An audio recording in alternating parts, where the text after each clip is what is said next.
together, sabay-sabay. Ready, go. Sing to God. Sing praises to His name. Exalt Him who rides on the clouds. His name is the Lord. Celebrate before Him.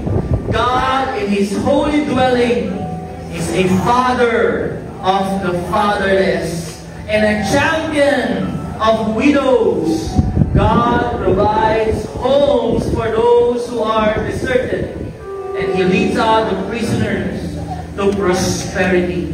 But the rebellious live in a scorched land. Panginoon, maraming salamat po sa pagbasa ng iyong banal na salita. Ngayon, ipinapahayag namin ang mga pangako mo. Sabi mo, ang nagbabasa at nagsasagawa nito ay pagpapalain sa lahat ng paraan.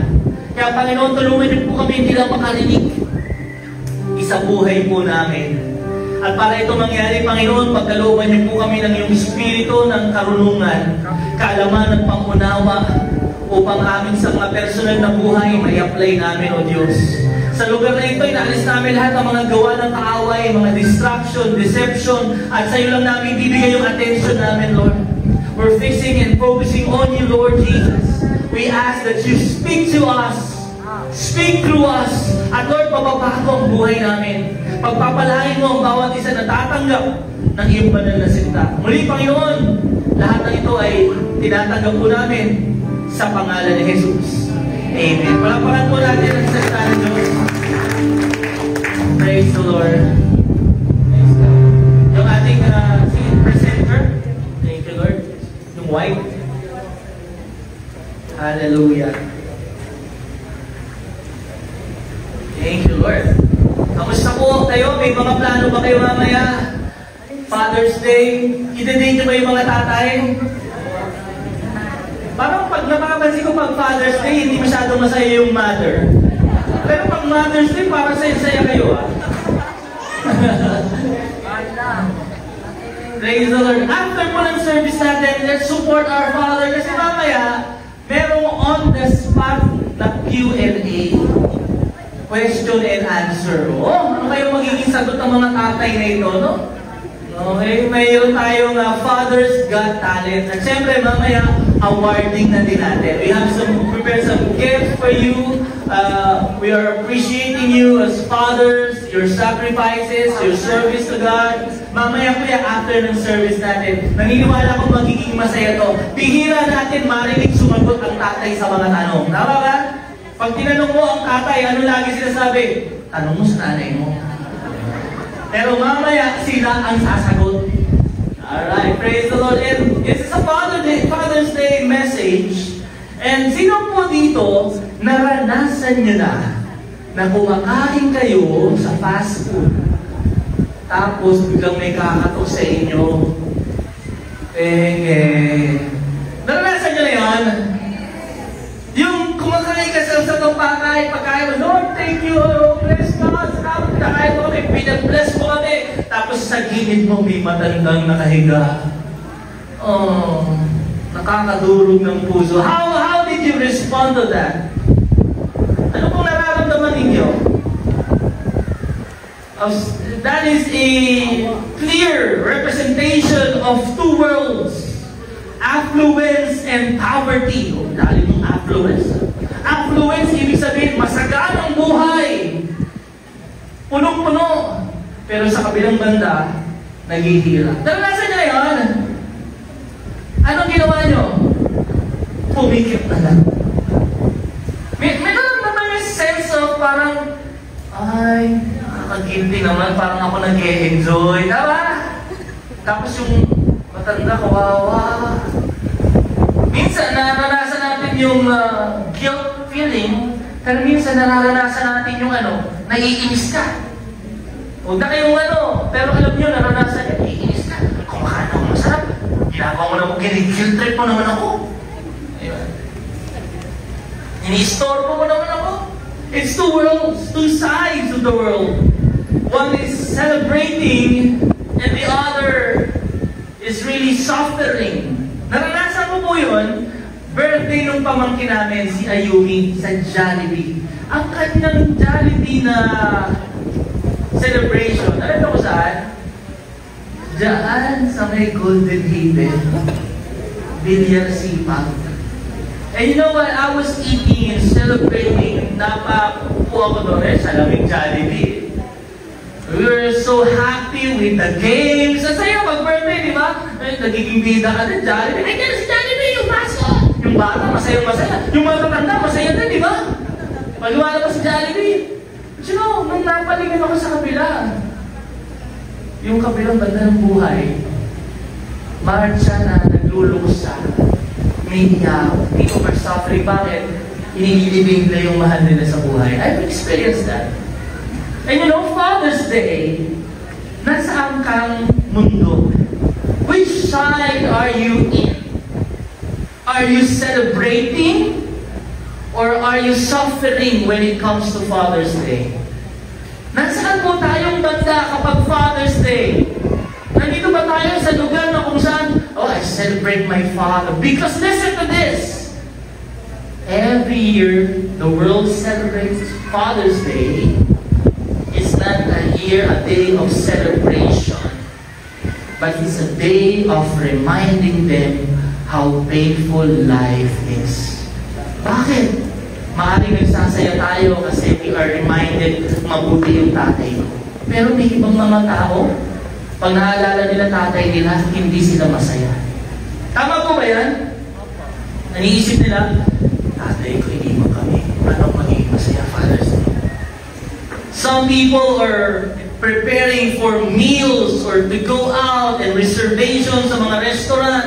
Pero there are people who are reminded of how they lost their father na hindi na nila makakasama sa pagkainan.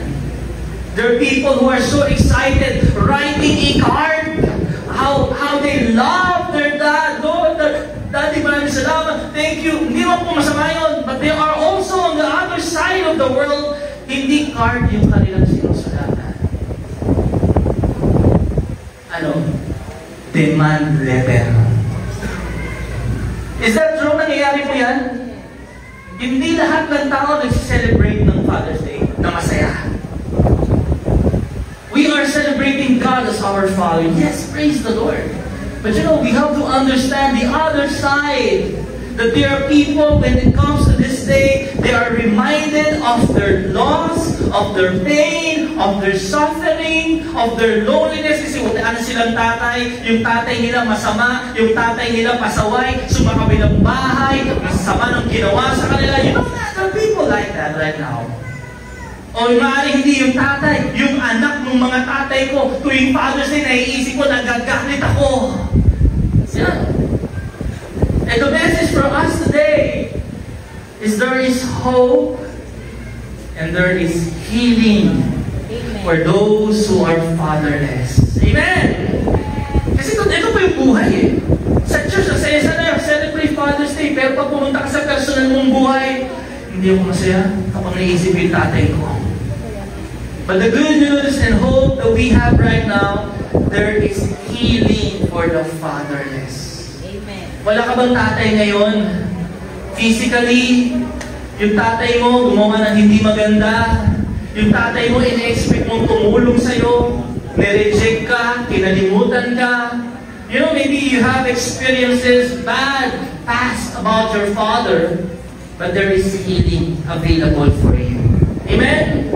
And let this be an encouragement for all of us. Na kahit na anong hirap man ang pinagdaraanan natin, sa tuwing naiisip natin yung mga tatay natin, merong pag-asa sa ating Ama sa langit. There's healing for the fatherless. Basahin po natin in Psalm 68, sabay-sabay, sing to God! Amen! Inuutos ito sa atin, umawi tayo sa Diyos.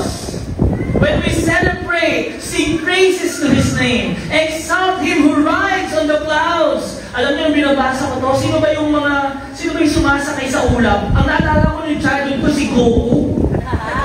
Tama? Si San Goku. Yung pala, nung nagpapasa ako ng Bible, ina-idolize na si Goku. Pero alam niyo, when the Bible says, riding on the clouds, ang Diyos lang ang makakagawa yan. Amen? Surpassing the laws of nature. Sino nga ba nakakaapak sa ulap? Eh, ulap yun. Only God can do that. His name is the Lord, and celebrate before Him. Tabi mo sabi mo sa Kanya, let's celebrate.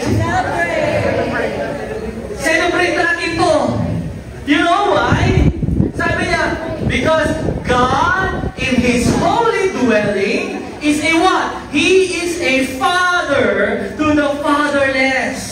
Amen. We celebrate Father's Day. Hindi lang dahil tayo ay may maayos na tatay. Hindi, dahil our fathers will fail. Praise God for them. But there will be a time in our life that we will be disappointed, discouraged by these fathers, earthly fathers. Pero nagsasaya tayo. Kasi kahit ma-disappoint, mag-fail ang mga tatay dito sa mundo, yung ating Ama sa langit ang ating magiging Ama. Hallelujah. He's a champion of widows. Sabi mo, champion. Tayo ba ay palo? Tayo ba ay nawalan ng asawang lalaki? Kapatid, we celebrate right now. You know why? There's a champion of widows. He is your husband. Talagang siya po yun, mga kapatid. God provides homes for those who are deserted. He leads out the prisoners to prosperity, and the rebellious live in a scorched land. Sabi natin, Father. Alam nyo, narinig nyo na yung tawag nila, Erpat. Mga 90s, teka na, tawag ni Erpat.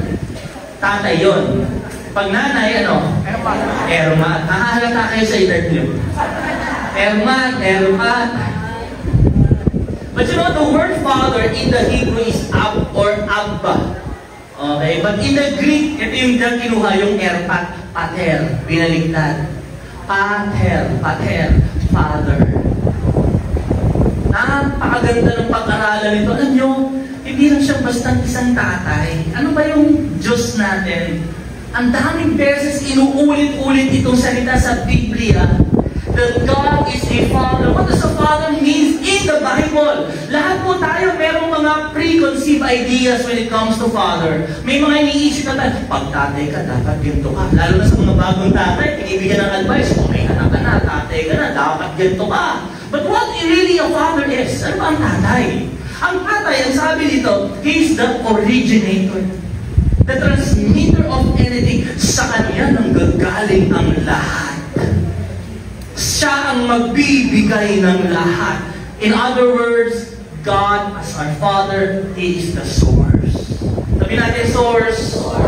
Sabi mo sa mga tatay, source ka. Yun ang tawag sa mga tatay. We are source. Tatay ba kayo? Nandiyan ba yung mga tatay natin? We are the transmitter of anything. Sa atin magagaling. Pangalawang meaning niya, producer. Lagi itong naririnig. Mag-produce ka naman ng pagdadaber. Gumawa ka ng paraan. Parating na ang bill ng Meralco. Mag-produce ka. Generate something. Siya talaga gumagawa ng paraan. And also it speaks of benevolence. Masaganang nagbibigay. Hindi tikom ang kamay. Parang mahina yata ang amen Ang mga tatay, laging bukas ang kamay, masagana, masayang nagbibigay. Sa pamilya, una, ba? Hindi yung sa barkada, generous pagdating sa bahay. Ako, patay tayo dyan, tikom ang kamay. Ang tawag doon, yung tatay mo, artista. Protection. Yun ang ibig sabihin. Nakatuwa yung Bible. Ang Diyos, listen to this. Just think of that. The God of the universe, the God who created everything, nung magpapakilala siya sa atin, pinakilala niya yung kanyang sarili. All of the ways that the Lord Almighty could have chosen to relate to us. Paano niya inirelate yung kanyang sarili? He chose the language of family. Isipin mo yun. Just think of this. Sa Pilipinas, Presidente. President, paano ka magre-relate? Ikaw, Presidente, paano mo makaka-relate sa mga tao? Paano? Sa pagkain. But He is our Father in heaven. He relates the language of the family. Sabi niya, tatay mo ako. Wow, isn't that wonderful? That powerful God. Di ba nagyayabangan ng mga tatay? Tatay mo yan, pogi ah. Oh, tatay ko yan. Tatay mo yan. Grabe, boss pala yung tatay mo. Katawa no? Imagine mo, ipapakilala mo yung tatay mo. Sino tatay mo? Ang tatay ko ang dahilan bakit humihinga mga tatay nyo. Tatay ko, kapitan ng barko. Oh, tatay ko, piloto. Tatay ko ang dahilan. Kaya yung barko ng tatay ko may dinadaanan. Hello! Tatay ko ang dahilan, kaya yung eroplano sinasakyan, yung hangin, yung ulap, tatay ko ang dahilan. Imagine that. How can we relate to God? Tatay mo siya. Sabi mo sa katabi mo, tatay mo Diyos. Naniniwala ko doon? So, I would like to share you 3 healings. How can we be healed? Fatherless ako, pag naisip yung tatay ng mga anak ko, nagigigil ako. Pag naisip yung tatay ko, hindi ako pinamanahan, hindi ako binigyan. Yung may pagkakataon na siyang magbigay, hindi ako binigyan. But you know, there's hatred, there's bitterness, may galit, pero pwede tayong pagalingin ng Diyos. Amen? Una, paano tayo gagaling? 3 letter F. You focus on God as your Father. Huwag mong masyadong tingnan yung mga earthly fathers natin. Praise God kung mabuti ang iyong tatay, but you focus on God as your Father. Siya ang maging tatay mo. Ang sabi dito sa Bible, basahin natin kapatid. Sabi dito sa Isaiah 9 verse 6, yung speaking of benevolence and protection, ito yung tatay natin, everlasting Father. Sabi dito, He is a wonderful counselor. Doon ginamit yan. Yung tatay mo, hindi masyadong nag-a-advise.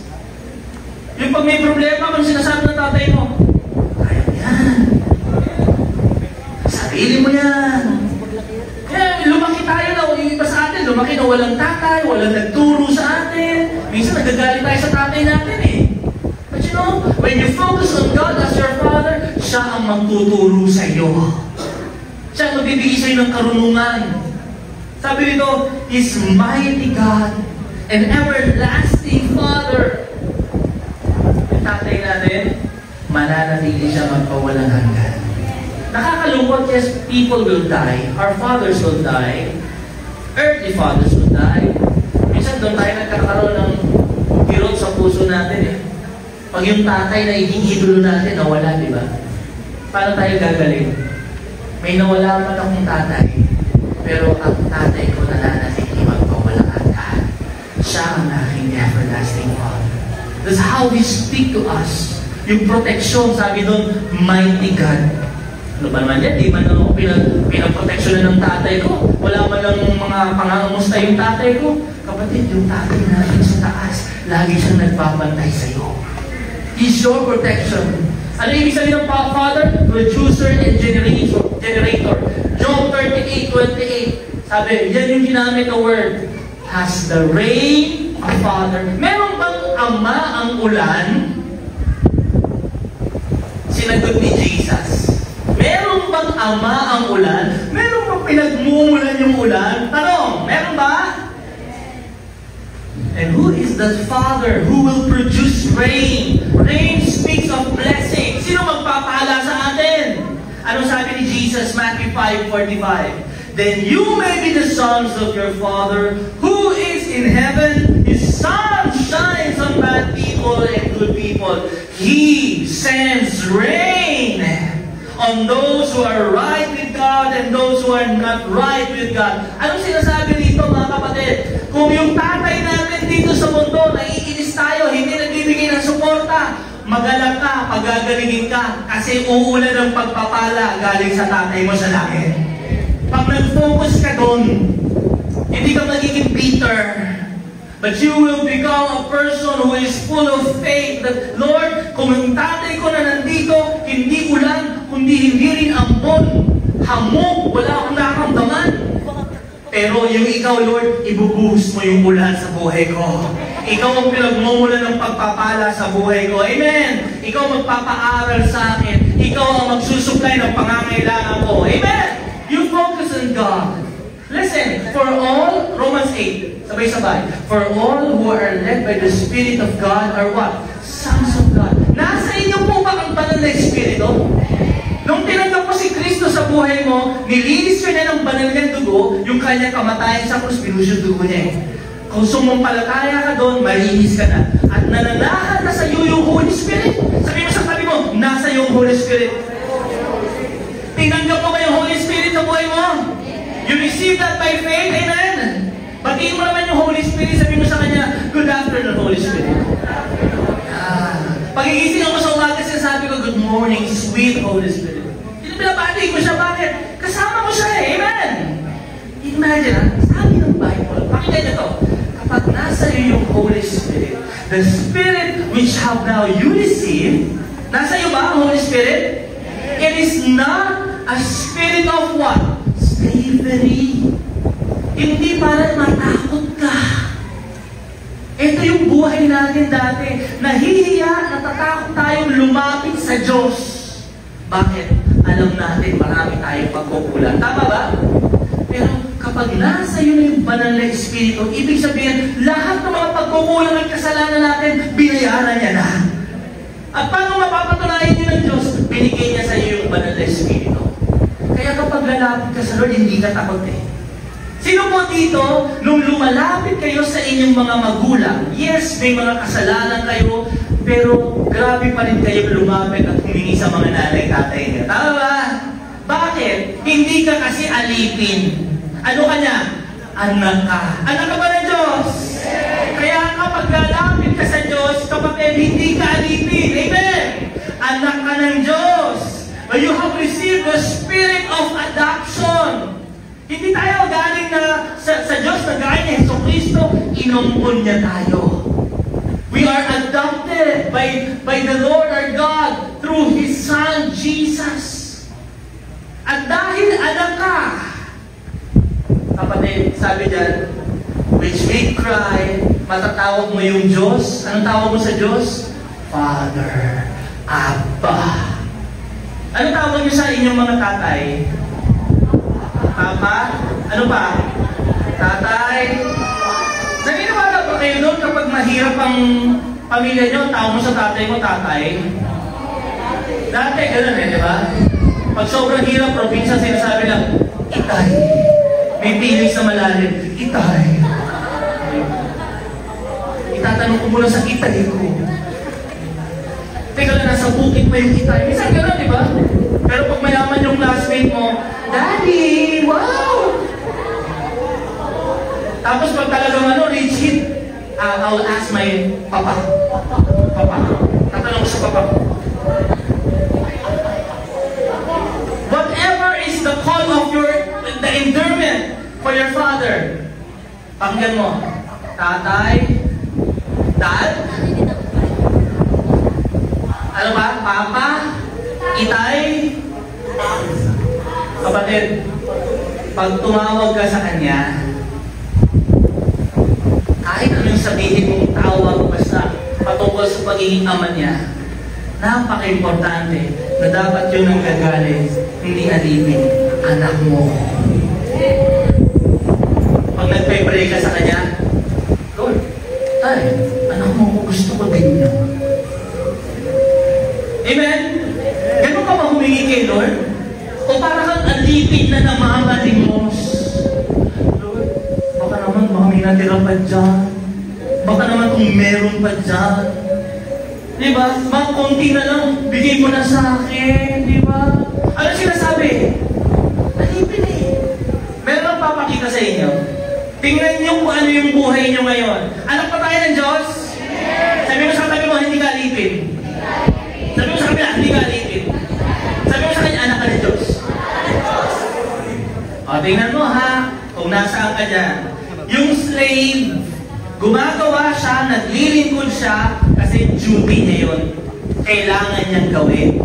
Pero kung anak ka, ginagawa mo to kasi mahal mo yung tatay mo sa langit. Kaya pag tinanong ka, kamusta, napapagod ka ba? Napapagod? Nahihirapan ka? Nahihirapan? Bakit mo ginagawa? Kapag alipin ka, ano sabihin mo? Eh kasi pinapagawa sa akin. Duty ko to eh.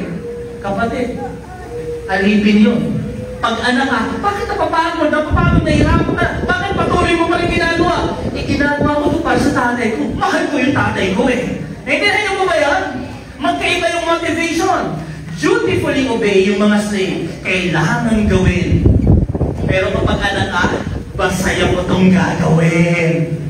Hello, ano ba? Ano pa ba kayo? Masaya mo bang ginagawa ang pinapagawa ni Lord sa'yo? O nagpipilitan ka na parang isang alipin? Paalala mo sa katabi mo, hindi ka alipin, anak ka. Ito ang thinking ng slave. Slave thinks, kapag hindi sila sumunod, paparusahan ako. Yan ang mga alipin. Pero kapag anak ka, ano sinasabi ng anak? Gagawin ko to kasi mahal kita. Magpapatuloy ako, mananatili akong tapat hanggang wakas kasi mahal kita.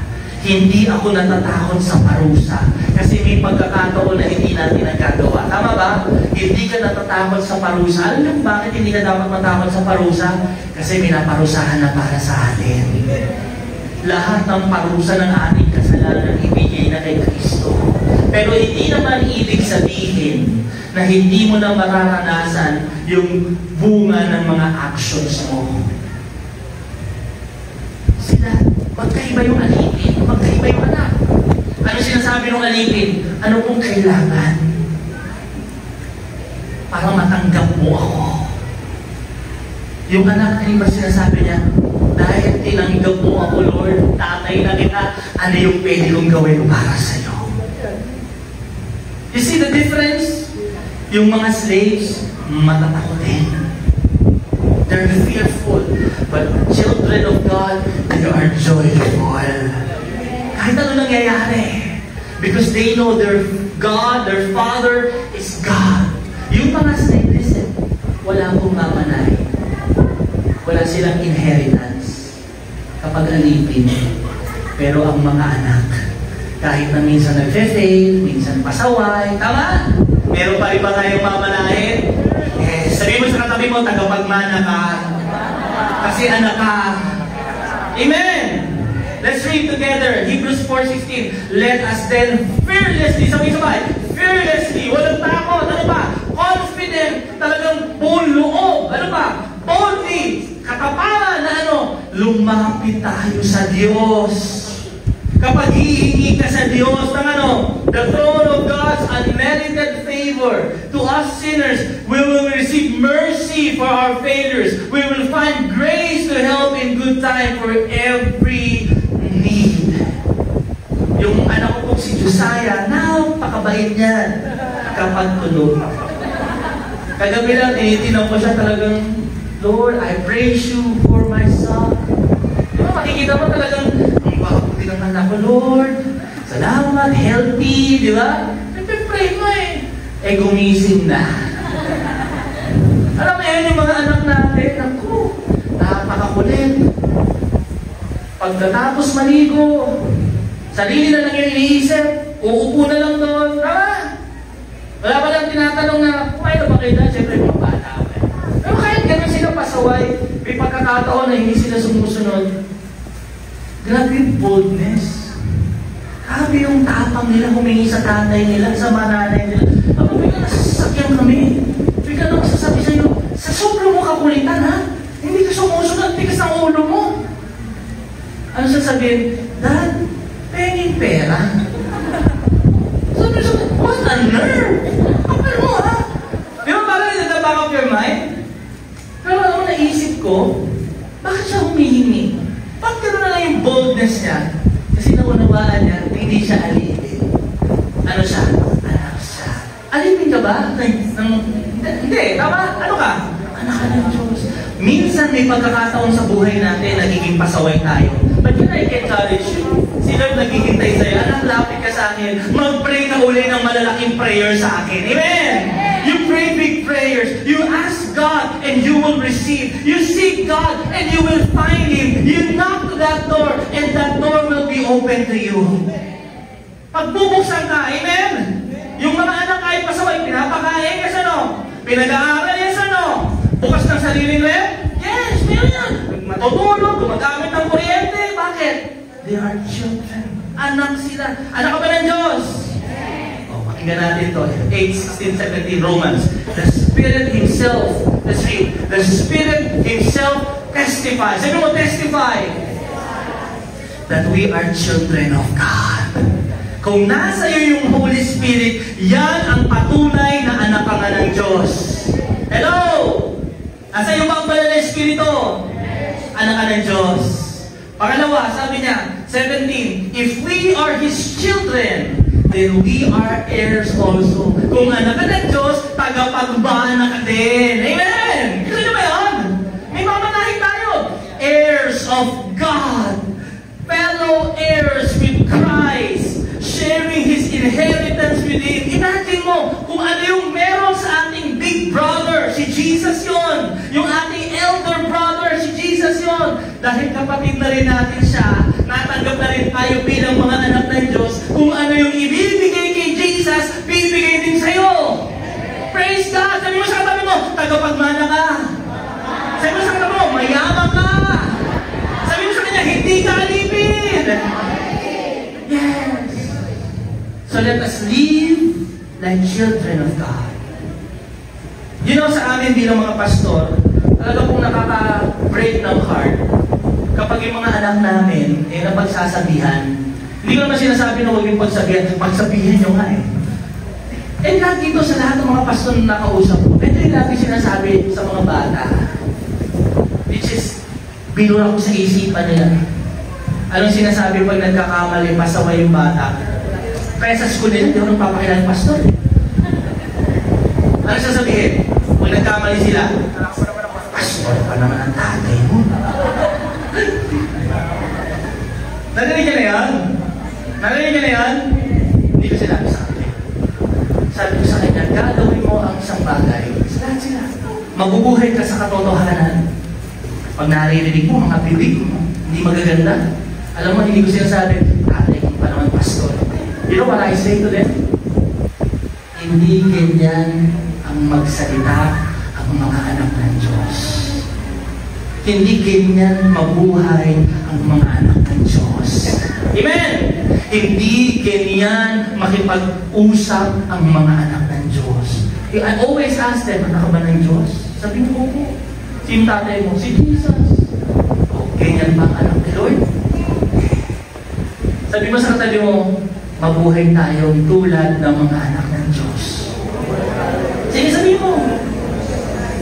Minsan, di naman pastor ano sinasabi, Christian ka pa naman. Masakit, tama po ba? But you know, let's receive this truth. If we are children of God, let us live as children of God. Walk in the light. Let us not walk in darkness. Sa liwanag tayo, kasi ang kaharian natin ay kaharian ng liwanag. Amen! That's our children. That's the children of God. Pangalawa, how can we be healed? Ano yung first point natin? Let's focus on God as our Father. Okay. Pangalawa, ito kailangan. Kung nasaktan tayo doon sa mga gawa ng tatay natin, kung na-remind tayo ng mga kasalanan ng mga tatay natin, now is the time to forgive your earthly father. Patawarin mo. Simulan mong magpatawad. Pwede ko ba bang tawagin ng mga tatay? Tingin kayo lahat ng mga tatay, lahat ng mga lalaki, magiging future tatay, tingin kayo lahat dito. Sa atin nagsimula ang isang kasalanan na nagganap ngayon sa lahat ng kalalakihan. Si Eva nagkasala, kinain niya. Di ba yung pinagbabawal ng Panginoon? Yes? Pero meron tayong kasalanan bilang mga lalaki. Tingin kayo dito lahat ng lalaki. Alam mo kasalanan natin? It's the sin of being passive. Can you say that? Passive. The sin of passivity. Ibig sabihin ng passive, pinapanood mo yung asawa mo na mamatay at wala ka lang gagawin. Pinapanood mo yung mga anak mo na sisira na yung kanilang buhay sa social media hindi mo pa rin sasabayan. Passive. Nakatumanga. You're neglecting your duty as a father. You're neglecting your duty to protect your family. Yung asawa mo, may ka-text ng iba, hindi mo man lang ba sasawayin? Kaya mo siya, bahala na siya. You're being passive. You're evading your responsibility as a man. Kanino nagsimula? Kay Adan. Let's look at the story. Sabi ng Diyos, kay Adan, huwag mong kakainin yan, mamamatay ka. Tama ba? Alam din ba ni Eva yun? Yes, sanabi na sa ahas eh. Gawin mo, nakikipag-usap na sa ahas, kung ikaw si Adan, anong gagawin mo? Uy, huwag kang magmarites dyan, ahas yan. Hindi, marites na nga yung asawa mo, nakikinig ka pa. Pinapanood mo pa. Nagalaso na yung utak ng asawa mo, wala kang pakialam. Kung ilalagay natin sa panahon, baka nagsiselfone ka, nanonood ka TV, hello! The enemy is destroying your family. You cannot be passive. Tama ba? O, ano nangyari? Sino pa naging passive? Naalala niyo si David? Si David, marami siyang anak, lalaki. Meron anak siyang babae. Ni-rape. Wala man lang ginawa. Anong ginawa? Sino pumilos? Yung kanyang mga anak ang pumilos. Nag-rebelde tuloy si Absalom sa kanya. It's because being passive. Alam mo nang mali. Alam mo dapat mong ipagtanggol. Alam mo dapat kang mabuhay sa katotohanan. But you are just silent. Wala kang pakialam. I pray that this will not be our sin as fathers. Tayo! Amen! Kailangan magsalita. Kailangan makita sa buhay natin. Naalala niyo si Eli? Siya yung priest sa panahon nila. Samuel. Bago si Samuel, may priest si Eli. Narinig niya na yung report. Yung mga anak niya po, naku, minumulesta po yung mga servant na mga babae sa temple. Gumagawa sila ng kasamaan. Ano ginawa ni Eli? Nangalang pinabayaan lang. Anong nangyari doon sa kanyang mga anak? May lamon ng apoy galing sa langit. The family was destroyed because of a passive leader. Hindi tayo dapat maging passive. We need to be courageous and bold to live in the truth. Amen? Kailangan yun. Ang mga tatay, hindi pwedeng papanoorin yung anak mo, masira ang buhay. Hindi mo pwedeng papanoorin mo yung asawa mo. Kamusta ka na? Okay ka na? Okay lang ako dito. Sige. Kamusta yung marriage mo? Kamusta ako sa tatay? Kamusta ako bilang asawang lalaki? Kamusta ako bilang magulang? You need to be an active father. Ito yung nagiging kasalanan ng mga tatay. Kaya yung mga tao, pamilya, asawa, they become bitter. Kaya yung mga babae, bali wala, kaya ko na to. It's because of a passive father. Kaya kung meron tayong bitterness, sometimes, I remind everybody, kanina, we're celebrating Father, but there are people who are not celebrating. They are reminded of their pain. They're reminded of their suffering. And ngayon, bitter sila. Ano sabi ng Bible sa bitterness? Ephesians 4:31. Let's read. Let all bitterness. Sabay-sabay. Let all bitterness. Ano pa? Anger, galit, wrath, gusto mong gumante. Shouting, pag nagkita kayo, makakatingin sa'yo. Slander, kung ano yung pwede mo i-post sa Facebook. Sabi na, let it be removed from you. Naalala si Jesus, yung si Lazarus bubuhayin niya. Anong sabi niya? Remove the stone. Tama? Alisin niyo yung bato. Ganun ang sabi ni Lord. Yung word na ginamit dito, alisin mo yung bato na yun. Let's remove bitterness in our hearts. Be kind and passionate to one another. Kasama dyan yung mga tatay natin na nagkasala sa atin. Amen! Yung mga tatay na nagkulang, yes, we need to forgive them just as God also forgave in Christ. Alam niyo yung pinag-aralan ko yung word na bitter. Sabi natin bitter. Pait. Ang expression dyan is yung mas mapait sa kasing pait ng agdo. Narinig nyo na yun? Mga 80s, 70s, alam nila yun.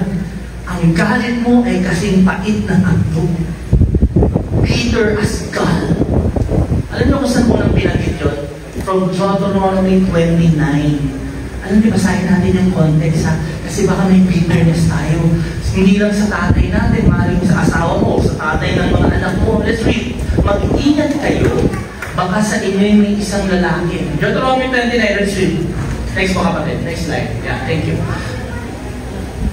Mag-ingat kayo, baka mayroong tumalikod kay Yahweh upang maglingkod sa mga Diyos-Diyosan. Listen, pakinggan nyo. Baka sa inyo'y may lumitaw na isang taong katulad ng punong kahoy na mapait at nakakalason ang bunga. So the Bible is clearly teaching us that bitterness will lead you to turn away from God. Kapag bitter ka, mag-ingat ka, poison, lason yan. Lalasonin yan yung puso mo, yung isipan mo, ilalayo ka niya sa Diyos. Ito sinasabi ng taong bitter. Narinig niyo ito?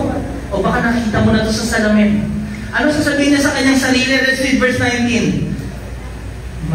Hindi siya mapapahamak. Sasabihin niya sa kanyang sarili, hindi siya mapapahamak kahit sundin ang sariling kagustuhan. Okay ako? Kamusta ka? Okay ako. Sumusuway ka kay Lord, paano ka naging okay? Hindi, at peace ako. Hindi ka naging paano ka naging okay? At peace ako. What God says here, sabi niya, ito ang magdadala ng kapahamakan sa lahat. Mabuti man ang masama. Ano mo mangyayari doon? Sinabi ng Lord, ikaw mapapahamak ka, pati yung pamilya mo madamay. Talikod sila sa Diyos. It's because of what? Bitterness. Kaya sa instruction ng Bible, kapag may galit ka sa puso mo, you remove it, alisin mo, itapon mo. Amen! Sabi mo sa katabi mo, alisin mo na yung bitterness. Ano man ang naging dahilan, ano man yung ginawa ng tao na yon, na-hurt ka man, alam mo, lalasunin yan isipan mo tsaka puso mo. Ano sabi ng Proverbs 14:10? Your joy is your own. Your bitterness is your own. No one can share them with you. O bakit hindi sa tatay, sa ibang tao, may bitterness ka? Kapatid, ang totoo niyan, nasa sayo yan. Ikaw may dala-dala niyan. Ikaw lang ang nakakaalam. When you hear the word bitterness, galit, puot, mas mapait pa, kasing pait ng abdo, kapatid, you know this person. Ang sinasabi ng Panginoon, alis mo. Paano natin aalisin? Magpatawad. O sabi ng Bible, Hebrews 12, let's read, try to be at peace with everyone. Sabi mo, try. Automatic ba? Nagiging at peace ka doon? Hindi. Pero kaya sabi ng Bible, you try. Gawin mo. Guard, let's read, against turning back from the grace of God. Let no one become like a bitter plant that grows up. Pag hindi mo inalis yan, magiging magumaya, lalago yung bitterness and galit, and it will cause many trouble with its poison. Ano yung makikita mo sa taong bitter? Binabati mo lang parang galit, hindi makasmile, may blessing, hindi niya ma-appreciate. You know why? Nalalason yung puso isipan. Ano sabi dyan? Let no one become immoral or unspiritual like Esau. Alam niyo ginawa ni Esau? Gusto niyang patayin si Jacob dahil sa tinding galit niya. You forgive. Meron akong ilagay dyan, madali lang naman to, para tayo magpatawad. Ano ba yung sinasabi? How to forgive as Christ forgive. How can we be healed in forgiving? Number one, pag nagpapatawad ka sa tao, pakinggan niyo to, hindi po yung nakabase kung ready ka na o hindi. It's not about our emotion. Pag sinabi natin, papatawarin natin ang isang tao, decision yan. Pipiliin mo. Sabi natin decision. Pag nag-decision ka, napapasok ka sa trabaho, kahit parang nilalagnat ka, papasok ka. Yes? Bakit? Decision mo yun. Hindi ka nakabase sa iyong feelings. Yung iba kasi sinasabi, magpapatawad na lang ako pag feel ko na. No, that's not forgiveness of Christ. You start forgiving now. Pangalawa, kapag nagpatawad ka, you change the way you see the pain. Kailangan ibahin mo kung paano mo nakikita yung sakit. Paano iba ibahin, ang sakit ng pastor. Look at Joseph. Yung mga kapatid niya, sinaktan siya, pinenta siya, di ba? Anong sabi niya? Genesis 50:20? Yung ginawa niyo kasamaan, ginamit niyo ng Diyos para sa ikabubuti ng marami. Paano sa buhay natin? Yung sinaktan mo ako, lalo akong naging tumibay, lalo akong naging matatag. Nung nasaktan ako, lalo akong tumawag sa Diyos. Nung nasaktan ako, lalo akong natutong manalangin. Nung nasaktan mo ako, lalo akong nagtiwala na may Diyos na magpapagaling sa akin. You change the way you see your pain. Your pain has a purpose. Amen? Dapat gano'n makita mo. Kasi if you see pain as pain, ayaw mo na magpatawad. But if you see your pain, God has a purpose for your pain, balik, tumatag naman ako na-develop naman yung Christ-likeness, yung character ko. Pangatlo, forgiveness is for your healing. Bakit para sa atin ito? Kasi tandaan nyo, may mga tao yung mga nakasakit sa atin. Pakinggan nyo hindi na nila naalala yung ginawa nila sa atin. Sinong kawawa? Tayo. Araw-araw, sinaktan niya ako. Iniisip ko siya, nagagalit ako. Samantalang siya ang sayo-sayo niya sa buhay niya. Sino ang palalayain kapag nagpatawad ka? Ikaw. Sila nakalimutan na nila yun. Ikaw, di mo pa makalimutan. Lumaya ka na. It's for your healing. And finally, how can we forgive? You choose not to remember the pain. Hindi po yung nagkaka-amnesia ka, ha? Hindi. Pag nagpatawad ka, hindi ka magkaka-amnesia. Makakalimutan mo na lahat. Kamusta ka na? Hindi ko na alam, hindi na kaalala. Hindi ko na alam gagawin ginawa mo, okay na. Hindi! Naaalala nyo, yes or no? Yes. So anong kailangan mo gawin pag naaalala mo? Huwag mo na isipin. Paano pag nagkita kami, naaalala ko? Huwag mo na isipin. Bumabalik na naman yung galit. Start number 1, forgive again. May mga tao na hindi mo lang isang beses papatawarin, maraming beses, paulit-ulit. Kaya nung sinabi ni Jesus kay Peter, hindi 7 times ka magpapatawad, 70 times 7, 490 pag kinumpute na. Hindi na yun, ibig sabihin, you forgive completely hanggang darating ang panahon, kahit anong iba to sa'yo, kaya mong patawarin. Kasi nasanay ka na magpatawad. That's how you forgive. That's how you heal. Finally, the last point, you fill your mind with good things. Ang iisipin mo, magagandang bagay. Yung mga tatay natin, meron silang magagandang bagay na ginawa. Amen? Yun ang isipin natin. Kung paano tayo binigyan ng bawal, yun na lang isipin mo. Kasi pag inisip mo yung mga negative na ginawa nila, nagagalit ka na. May stress ka na, baka ikaw patakihin. Ano ka?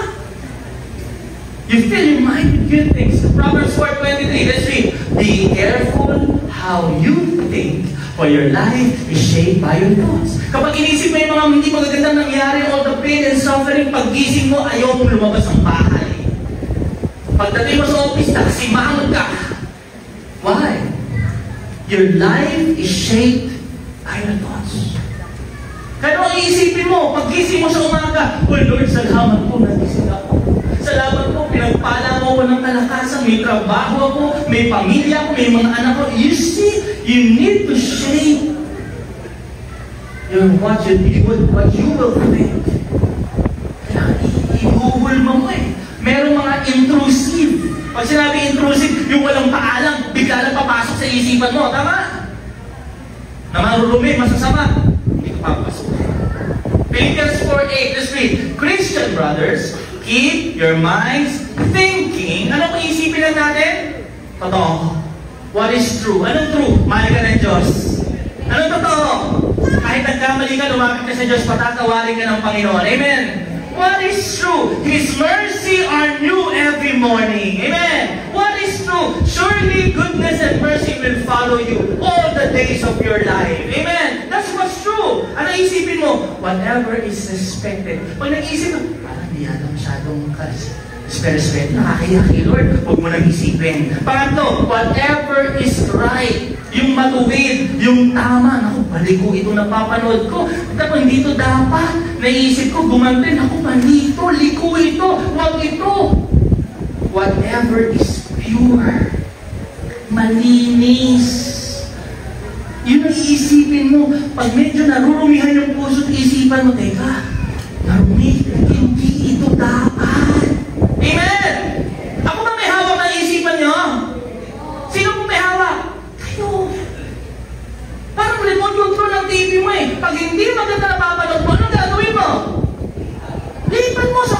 papanoorin. Tama ba? You need to change the channel. Whatever is well thought of. If there is anything good and worth giving, think about these things. Sabi ko, Lord, anong dapat namin isipin para kami gumaling? Yung sinabi niya Apostle Paul in Romans 8:38, sabi niya, I am persuaded beyond doubt. I'm sure, sigurado ako, Lord, ito isipin ko, buhay man o kamatayan, kahit anong harapin ko sa buhay, meron mga pangyayari na pwedeng maaksidente, makagawa na hindi maganda yung mga tao sa akin. Whatever life brings me, life-threatening, things impending, sabi niya, iisipin mo, hindi ito makapaghihiwalay sa pag-ibig ng Diyos sa akin.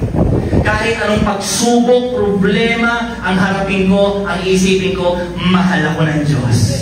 Amen? I want to finish with this wonderful story. Favorite story ko to. In 1937, si John Griffin, isa po siyang bridge master.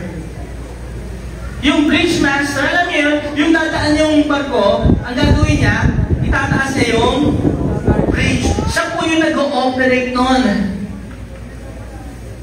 Tapos sa ilalim, merong train. So pag dadaan yung train, sisignal, nagagawin niya sa bridge. One day, lagi niya ginagawa yun, merong mga gears. So, merong radyo, merong signal, pag parating na yung train, ibababa niya. May dadaan na barko, itataas niya. Hindi pwede magsabay. Naintindihan niyo? One day, sinama niya yung 8 years old ng anak. Hindi para mag-watch ng mga train na dadaan, kundi para mangisda. So, habang nangingisda yung kanyang anak, yan, tinuturo niya na, kita mo yan, ako magbababa yan. Narinig mo yung train, di ba? Bababa na natin. Huwag na huwag kang lalapit dun sa mga gears. Kasi mahiipit ka doon. Bumababa, dumaan yung train. May barko, nakita mo? Iangat natin. Tinuturo niya, yung gears na yun, malayo eh. Yun ang dahilan kaya bumababa yung bridge. Kaya umaangat yung bridge. Habang kumakain siya ng lunch, tinawag niya yung anak niya. Hindi sumasagot. Sabi niya. Kaso, sa lakas, ingay, hindi maririnig eh. Yung tawag niya. Nakita niya, alam niyo, nasa yung 8 years old niyang anak. Naglalaro dun sa mga gears.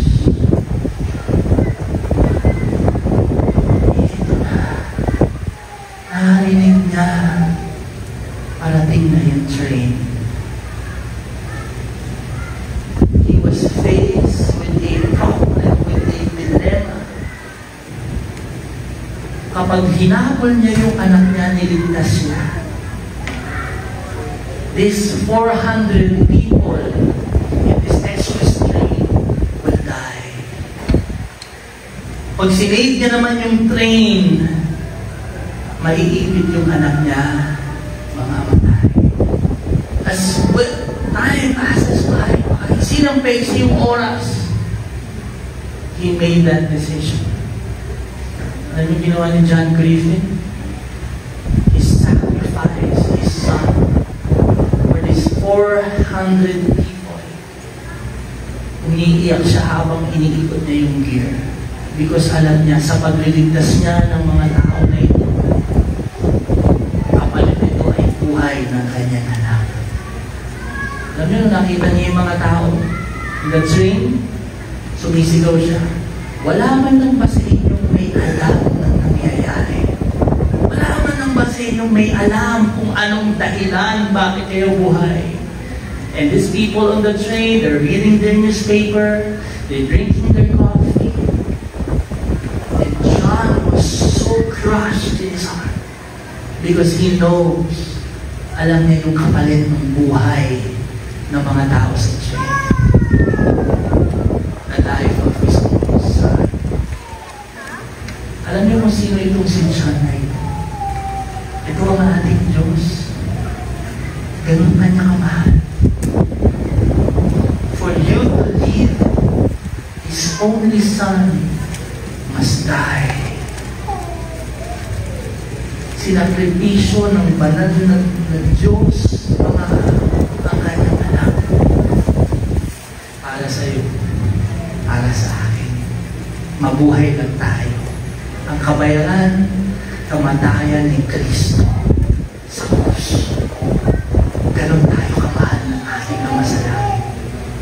And you know, this love of God can be received. Can be received if we believe that Jesus died for us. Hindi na tayo mahihirapan pa. Hindi na tayo marulusahan pa. Dahil si Kristo na yung pinarusahan para sa atin. Ganon tayo kamahal ng Jesus. Manalangin tayo. Let's close our eyes and bow our heads. Panginoon, aming Diyos, Ama na mapagmahal, walang katulad ang pag-ibig. Ang pag-ibig na isinakripisyo ay binigay ang iyong nag-iisang anak. Sino ba naman kami, Panginoon, para iligtas? Just want to thank you, Lord.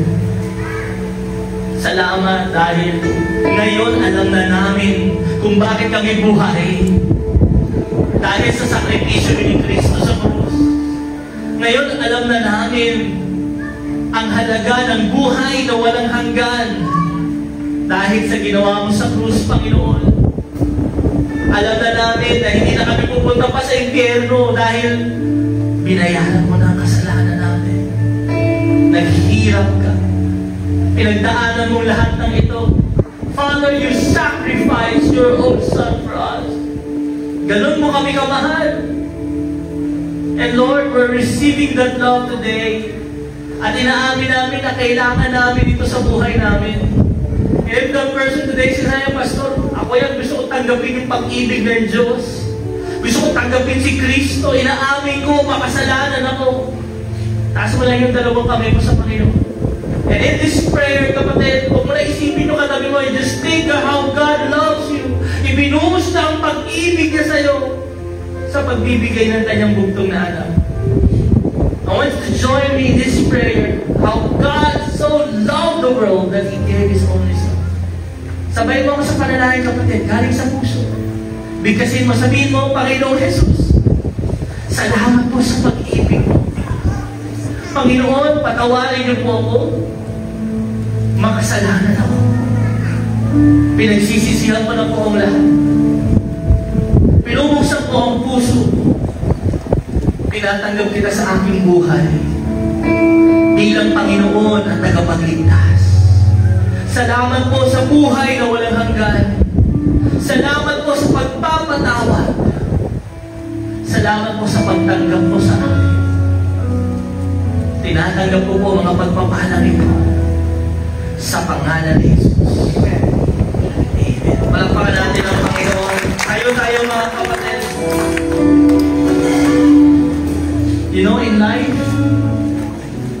pinatawad na tayo ng Diyos. Amen. Pero may mga problema pa din. Yes or no? Can I share to you this final verse which I'm meditating? Kasi syempre kami may mga suliranin din kami. Remember this verse in Psalm chapter 94:19. Pakiyan namin yung slide. Let's read together. Kapag ako ay ginugulo ng maraming suliranin, maraming problema, may mga pagsubok, sabi niya, ang wagas mong pag-ibig ang umaaliw sa akin.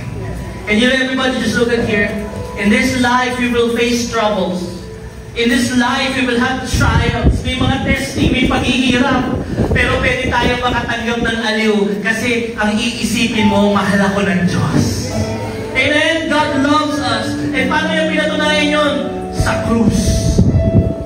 When you look at the cross, napagtagumpayan ni Kristo, mapagtatagumpayan din natin ang ating mga pagsubok sa buhay. Amen! Thank you, Father. And let's live up our seeds. Our seed serves as support in the ministry of sharing the Word of God. Panginoon, tumanggap kami ng mga espiritual na pagkain, espiritual na pagpapala, at hindi po labis na kami magbahagi ng mga pinansyal na pagpapala. Alam namin na ang salita mo ay marami pang maaabot sa pamamagitan ng pagsuporta sa iyong gawain. Kaya Lord, we want to be part of sharing this good news of your salvation. We want to be part of sharing your kingdom that never ends to this world that will end. Salamat po, Panginoon, sa bawat isa. Sa mga finances namin, tinataas namin, Lord. Tulungan mo kami, pagpalain mo kami, Lord, para maging pagpapala kami lagi. Maraming salamat po. Ang sabi mo, kapag may tinanim, meron kaming aanihin. May panahon ng pagtatanim at may panahon din ng pag-ani.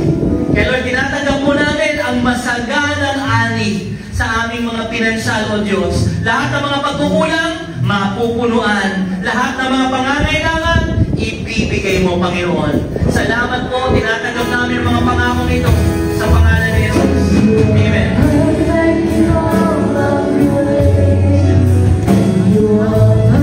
Thank you, Lord.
Ay merong Diyos na nagmamahal sa amin. Lord, thank you for right now, you are healing every heart. You are healing every person. Emotionally, mentally, Lord. Tulungan mo kami kung paano kami magpatawad. Dahil pinatawad mo na kami, Panginoon. Let that forgiveness overflow in everyone's heart. Let the love of God overflow in our life. Salamat po sa mga salita na itinanim. Ito'y tutubo, lalagot magkakabunga. Makikita ang kagalingan, ang pagbabago, ang pagpapatawad sa aming mga buhay. Salamat po, Panginoon, tinatanggap namin ito sa pangalan ni Jesus. Everybody said, Amen. Palakpakan natin si Lord. Thank you, God. 5 minutes po, tapos na tayo. We're about to sing our victory song. Pero bago tayo magkantahan ng song of victory, kapatid, kanina po ba nag-pray kayo? Humingi ba tayo ng tawad kay Lord? Tinanggap niyo ba siya sa buhay niyo bilang Panginoon at tagapagligtas? Alam niyo ang sabi ng salita ng Panginoon? Ikaw ay anak na ng Diyos. At dahil anak ka, tagapagmana ka. Amen! At dahil tagapagmana ka, kapatid, mararanasan natin ang pagpapala ng Diyos habang tayo nagbubuhay. Kaya sabay-sabay tayo, sabihin natin, I am a child of the Most High God. I am blessed. I am full of wisdom, full of power, full of potential. I can do all things. I will overcome. I have a great destiny in Christ. I believe it and I receive it in Jesus' name. Amen. Hallelujah. May the Lord bless you.